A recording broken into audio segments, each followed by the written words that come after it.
We know that Huawei and Samsung are the two leading brands when it comes to foldable smartphones. Both companies were also the very first to introduce foldable smartphones to the market.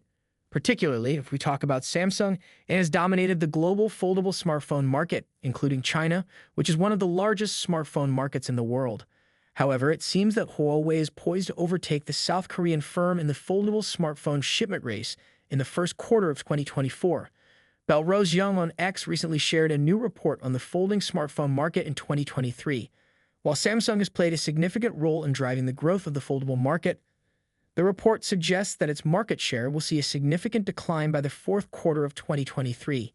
Meanwhile, Huawei is emerging strongly and is expected to lead the foldable smartphone shipment race from the first quarter of 2024, surpassing Samsung with its innovative offerings.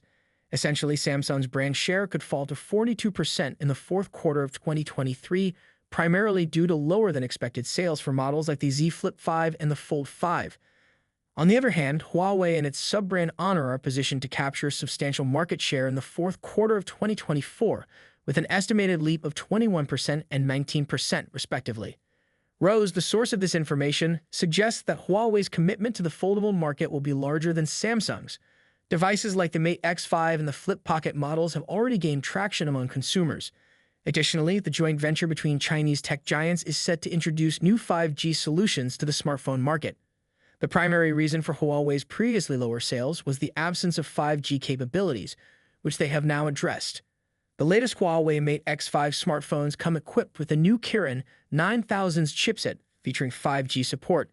This move is expected to help Huawei surpass Samsung in sales, particularly in the Chinese market. Notably, Huawei has also successfully overtaken Samsung and Apple in China for smartphone sales with its recent Huawei Mate 60 Pro smartphones. So what do you think? Can Huawei make a strong comeback in the global market as well? Feel free to share your thoughts in the comment section below. As always, I'll catch you guys in the next one. Peace out.